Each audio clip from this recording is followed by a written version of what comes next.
अब मैं आपको बता रहा हूँ भावक कारक ग्रह। हमारी कुंडली में 12 भाव होते हैं, उसमें किस भाव में कौन सा ग्रह कारक होता है तो उस बारे में बता रहा हूँ आपको मैं कि हमारी कुंडली में 12 भाव होते हैं। तो पहले भाव में सूर्य कारक होता है।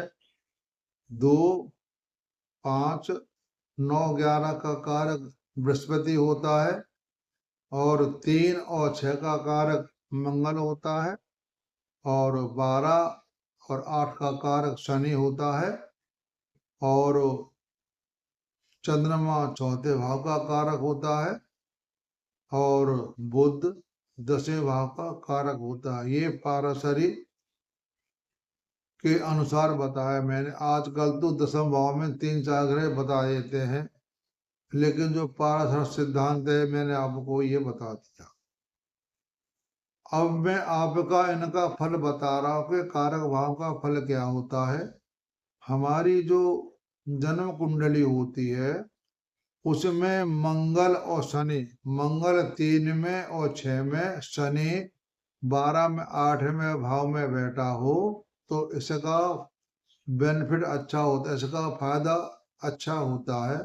बाकी ग्रह अपने भाव में बैठे होते हैं तो वो भाव का नाश करते हैं। जैसे बृहस्पति 2, 5, 9, 11 में बैठा होगा तो आपके वह भाव का नाश करता है।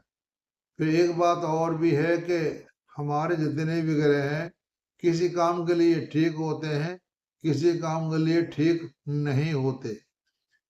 बृहस्पति सबसे अच्छा लग्न भाव में बैठा होता है तो बहुत अच्छा माना जाता है। चंद्रमा चौथे भाव में बैठा हो तो वो भाव का नाश करता है। ये सुख संपत्ति माता के लिए ठीक नहीं होता।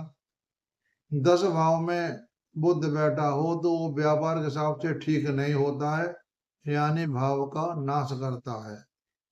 और मंगल 3, 6 में बैठा हो तो उसकी पावर ऊर्जा होती जाती उसको बढ़ाता है।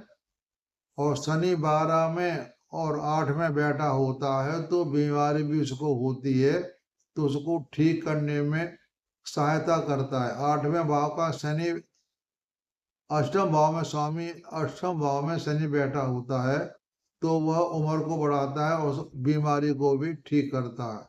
तो ये मैंने आपको भाव के कारक के बारे में बता दिया।